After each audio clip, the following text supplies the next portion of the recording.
안녕하세요.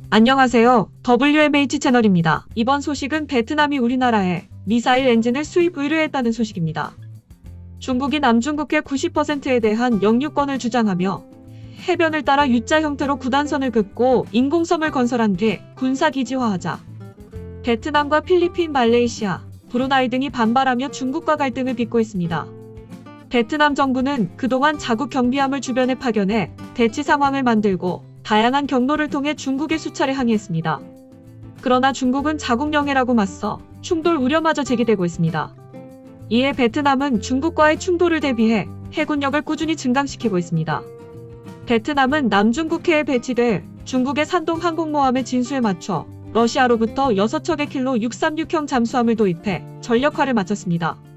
킬로급 수출형의 최신 개량형인 이 잠수함은 3,100톤급으로 최대 45일간 수중에서 작전할 수 있으며 초음속 잠대함 미사일인 3M54를 운용할 수 있습니다. 이 미사일은 220km의 사거리를 가지며 어뢰 발사관에서 발사 후 수상 15에서 20m 고도를 마하 0.8로 비행하다가 표적의 50km까지 접근하면 로켓 부스터를 점화해 2.5의 속도로 초저공 비행을 해 표적에 명중하는 미사일입니다. 조기 경보기가 없는 중국 항모는 이러한 공격 패턴을 갖는 미사일을 방어하는 것이 대단히 어렵습니다. 베트남은 킬로급 잠수함을 도입하면서 잠대지 순항 미사일인 3M14T 칼리브르 잠대지 순항 미사일도 도입했는데 베트남은 이 미사일을 이용해 하이난다오 일대의 중국 해군 기지에 선제 타격을 가할 수도 있습니다. 이 같은 전력에 최근에는 브라모스 초음속 대함 미사일이 추가된 것으로 알려졌습니다.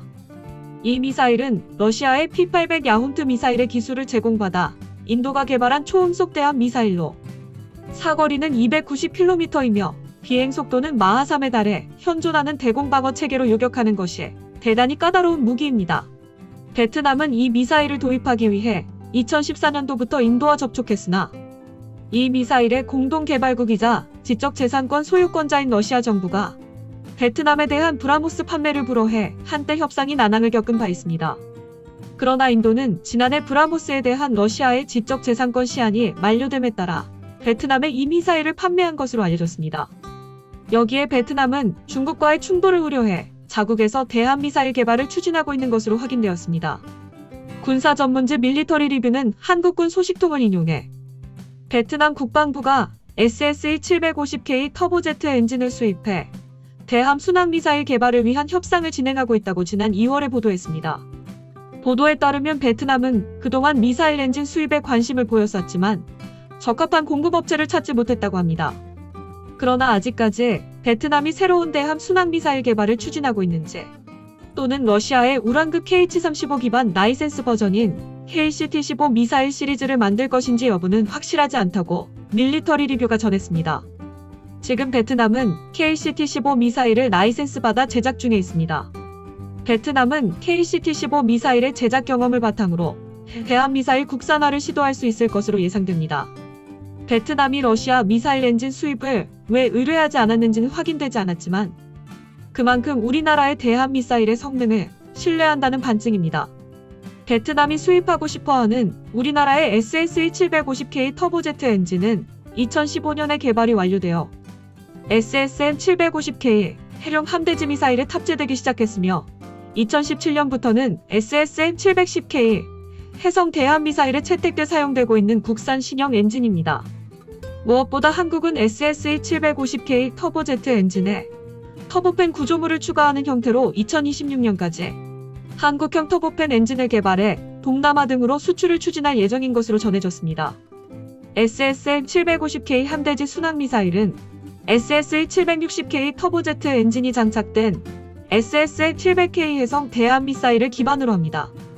그러나 2017년 이후 제조된 모든 신형 해성 미사일은 SSE-750K 엔진과 통합되었습니다. 신형 SSE-750K 엔진과 이전 세대 SSE-760K 엔진의 주요 차이점은 주요 부품의 국산화 정도입니다. SSE-760K는 해외 수입 부품을 많이 사용했지만 SSE-750K는 대부분의 부품을 국산품으로 사용해 국제 무기 시장에서 가격 경쟁력을 높였습니다. 지난해 9월에는 한화그룹이 베트남의 항공기 엔진 부품 공장을 준공했습니다. 이 공장은 베트남 최초의 항공기 엔진에 관한 공장이었으며 이 공장에서 베트남은 항공산업과 정밀기계 가공산업 등 첨단 기계 산업을 경험할 수 있을 것입니다. 이 공장은 베트남의 무기 산업에도 큰 영향을 끼칠 수 있습니다. 우리나라가 베트남의 경제와 더불어 방위 산업에도 영향을 끼칠지, 베트남이 한국의 대한미사일 엔진을 채택할지 여부가 주목되는 이유입니다. 이상 마치겠습니다. 시청해주셔서 고맙습니다. WMH 채널이었습니다.